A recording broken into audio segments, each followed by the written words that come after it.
Post money की कथा, इच्छाओं का भंवर और अफीम की उत्पत्ति। नमस्ते मेरे प्रिय श्रोताओं। अरे जरा ध्यान दीजिए, आज मैं आपको गंगा के पावन तट पर घटी एक ऐसी कथा सुनाने जा रहा हूं जिसमें एक छोटे से जीव की अनंत इच्छाएं से देवी से दानवी और फिर एक अमर औषधि बना देती हैं। गंगा के किनारे एक परम शांत कुटिया में एक महान ऋषि रहते थे। उनका जीवन केवल तपस्या, ध्यान और ईश्वर भक्ति को समर्पित था। वो सुबह से शाम तक पवित्र जल के किनारे अडिग बैठे रहते थे। उनकी कुटिया में एक चूहा, जो ऋषि के बचे हुए भोजन पर गुजारा करता था, बचा हुआ भोजन पर गुजारा करता था। और ऋषि अहिंसा की पुजारी थे, इसलिए चूहा उनसे डरता नहीं था, बल्कि उनके पैरों को छूता और उनसे प्यार से खेलता था। ऋषि को उस नन्हे प्राणी पर असीम दया आई और कुछ अकेलेपन को दूर करने के लिए भी उन्होंने चूहे को मानव वाणी का वरदान दिया। एक रात चूहे ने अपने पिछले पैरों पर खड़ा होकर आगे के पैर जोड़कर अत्यंत श्रद्धा से कहा, हे परम पूज्य ऋषि, आपने मुझे मनुष्य की तरह बोलने का वरदान दिया। आपकी महान कृपा। अगर आप नाराज न हो तो एक और वरदान मांगना चाहता हूँ। ऋषि, क्या बात है नन्हे मूषक, बोलो, निसंकोच अपनी इच्छा बताओ। मूषक, जब आप दिन में नदी पर तपस्या करने जाते हैं तो एक खूंखार बिल्ली कुटिया में मुझे पकड़ने आती है। अगर आपकी उपस्थिति ना होती तो वो मुझे कब का खा गई होती। मेरी आपसे प्रार्थना है, मुझे बिल्ली बना दीजिए ताकि मैं अपने शत्रु का मुकाबला कर सकूं। ऋषि को दया आई, उन्होंने पवित्र जल छिड़का और मूषक पलक झपकते ही एक बलिष्ठ बिल्ली में बदल गया। कुछ रातें बीती। ऋषि ने पूछा, कैसा लग रहा है मेरी प्यारी बिल्ली? बिल्ली, बहुत अच्छा नहीं भगवान। क्यों? ऋषि ने पूछा, क्या तुम अब दूसरी बिल्लियों से डरती हो? नहीं, बिल्ली ने जवाब दिया, अब मैं बिल्लियों से नहीं डरती, अब मेरा नया दुश्मन है। जब आप जाते हैं तो आवारा कुत्तों का एक झुंड कुटिया में आकर इतना जोर से भौंकता है कि मैं डर से पानी पानी हो जाती हूँ। कृपा करके मुझे कुत्ता बना दीजिए। ऋषि ने तुरंत कहा, कुत्ता बन जाओ, और बिल्ली एक मजबूत कुत्ते में बदल गई। कुछ दिन बाद कुत्ते ने फिर शिकायत की। उसने कहा उसे भरपेट भोजन नहीं मिलता, वो भूख से परेशान है। कुत्ता, ओह, मैं उन बंदरों से कितना जलता हूँ जो पेड़ों पर उछल कूद करते हैं और मीठे फल खाते हैं। मुझे बंदर बना दीजिए। दयालु ऋषि ने उसकी इच्छा पूरी की। कुत्ता एक उछल कूद करने वाले बंदर में बदल गया। बंदर पहले तो बहुत खुश हुआ, मगर गर्मी आई, बंदर को नदी या पोखर से पानी पीने में मुश्किल होती थी। उसने देखा कि जंगली सूअर दिन भर पानी में छपाक छपाक कर रहे हैं। क्या सुख है! बंदर, ओह, सूअर कितने सुखी हैं, मुझे भी सूअर बना दीजिए। ऋषि ने उसे जंगली सूअर बना दिया। 2 दिन तक सूअर ने पानी में खूब मस्ती की। तीसरे दिन वो पानी में घूम रहा था, तभी उसने देखा राजा अपने सजे हुए हाथी पर शिकार करने आया है। सूअर बाल बाल बचा। सूअर ने सोचा, घोड़ा। राजा के भव्य हाथी को देखकर उसे ईर्ष्या हुई। उसने रात को ऋषि से कहा, मुझे शक्तिशाली हाथी बना दीजिए। सूअर विशालकाय हाथी बन गया। वो जंगल में घूम रहा था ताकि राजा उसे पकड़ ले। राजा ने हाथी की सुंदरता देखकर उसे पकड़ने और प्रशिक्षित करने का आदेश दिया। हाथी को पकड़ लिया गया और शाही अस्तबल में लाया गया। यहीं आता है पहला बड़ा मोड़। रानी ने पवित्र गंगा में स्नान करने की इच्छा व्यक्त की। राजा ने नया हाथी लाने का आदेश दिया। राजा और रानी दोनों उस हाथी की पीठ पर सवार हुए। किसी को भी लगता कि हाथी की इच्छा पूरी हो गई, पर नहीं, हाथी को अपना अपमान महसूस हुआ।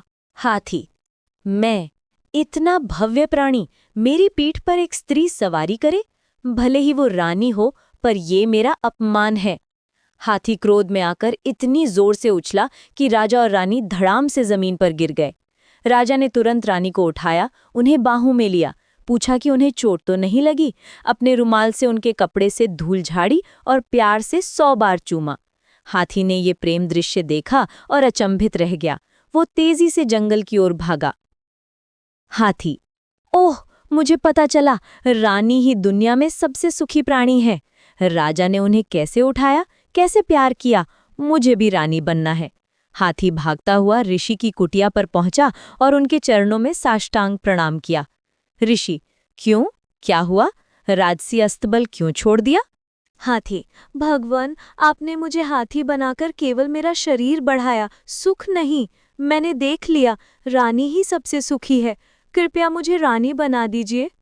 ऋषि, एक ज्ञानीपूर्ण निराशापूर्ण मुस्कान के साथ। मूर्ख जीव, मैं तुम्हें रानी कैसे बनाऊं? मैं तुम्हें राज्य और राजा कहाँ से ला दूं?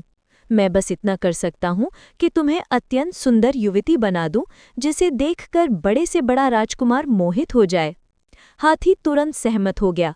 पल भर में वो बलवान जानवर एक अद्वितीय कमनीय युवती में बदल गया। ऋषि ने उसे पोस्तमनी यानी पोस्ते के फूल जैसी नाम दिया। पोस्तमनी ऋषि की कुटिया में रहने लगी और फूलों और पौधों की सेवा करती थी। एक दिन ऋषि की अनुपस्थिति में पोस्तमनी ने एक राजसी वस्त्र पहने हुए व्यक्ति को कुटिया की ओर आते देखा। वो व्यक्ति उस देश का राजा था जो शिकार करते हुए प्यास से परेशान होकर कुटिया पर आया था। हे अजनबी, इस कुटिया को अपना ही घर समझिए। मैं आपकी सेवा करूंगी। मैं दुखी हूं कि हम गरीब हैं और आपकी शान के लायक मेहमानबाजी नहीं कर सकते। राजा मुस्कुराए। पोस्तमनी जब राजा के पैर धोने के लिए पानी लेकर आई तो राजा ने उन्हें रोक दिया। हे पवित्र कन्या, मेरे पैर मत छुओ, मैं क्षत्रिय हूं और तुम तो किसी साधु की पुत्री लगती हो। पोस्तमनी, नहीं, मैं ऋषि की पुत्री नहीं हूं और न ही ब्राह्मणी हूं। मैं आपके पैरों को धो सकती हूं, आप मेरे अतिथि हैं। राजा, क्षमा करें, आप किस जाति से हैं? आपका असाधारण सौंदर्य और आपका राजसी व्यवहार बताता है कि आप जन्म से राजकुमारी हैं। पोस्तमनी ने अंदर जाकर स्वादिष्ट फलों से भरी थाली लाई। राजा ने जोर देने पर अपनी झूठी मनगढ़ंत कहानी सुनाई कि वो एक राजकुमारी है जिनके माता पिता जंगल में मारे गए और मधुमक्खी के छत्ते से शहद की बूंदें गिरने से वो जीवित बची और फिर ऋषि ने उन्हें पाया। राजा जोर देखने में इतने चतुर थे कि पोस्तमनी की बातों से मुग्ध हो गए और प्रेम में कहीं न कहीं खो गए। प्रेम से भरी आवाज में कहा, तुम सबसे मनमोहक स्त्री हो। तुम दुनिया के सबसे शक्तिशाली सम्राट के महल की शोभा बढ़ाओगी। देखते ही देखते राजा पोस्तमनी के प्रेम में पड़ गए और ऋषि ने उनका विवाह करवा दिया। पोस्तमनी राजा की सबसे प्रिय रानी बन गई और पहली रानी अप्रसन्नता में रहने लगी। मगर पोस्तमनी का सुख बहुत छोटा था। एक दिन वो महल के कुएं के पास खड़ी थीं, तभी अचानक उन्हें चक्कर आया और वो पानी में गिरकर डूब गईं। पोस्तमनी की इच्छाओं की यात्रा का अंत हो गया। तभी ऋषि राजा के सामने प्रकट हुए। ऋषि, हे राजन, अतीत पर शोक मत करो। जो भाग्य में लिखा है वो होकर रहता है। ये रानी शाही खून की नहीं थी, ये मूषक के रूप में जन्मी थी और मैंने इसकी इच्छाओं के अनुसार इसे क्रम से बिल्ली, कुत्ता, बंदर, सुअर, हाथी और अंत में ये सुंदर युवती बनाया था।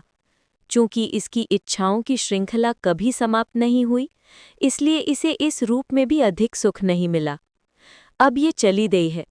तुम अपनी पहली रानी को फिर से मान दो और मेरी इस पोषित पुत्री के नाम को अमर करने के लिए मैं वरदान देता हूँ। इस कुएं को मिट्टी से भर दो। इसके मांस और हड्डियों से एक वृक्ष उगेगा जो इसी के नाम पर पोस्तो यानी पोस्ता कहलाएगा। ऋषि, इस पोस्तो वृक्ष से एक औषधि निकलेगी जिसे अफीम यानी ओपियम कहेंगे। ये युगों युगों तक एक शक्तिशाली दवा और अद्भुत नादक के रूप में जानी जाएगी। और याद रखना, अफीम का सेवन करने वाले में पोस्टमनी के हर जन्म का एक गुण होगा।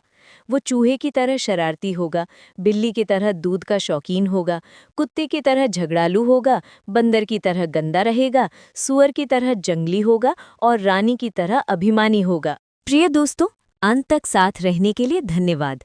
कृपया हमें प्रोत्साहित करने के लिए इस वीडियो को लाइक, शेयर और सब्सक्राइब करें। आपका सहयोग ही हमारी सबसे बड़ी प्रेरणा है। धन्यवाद।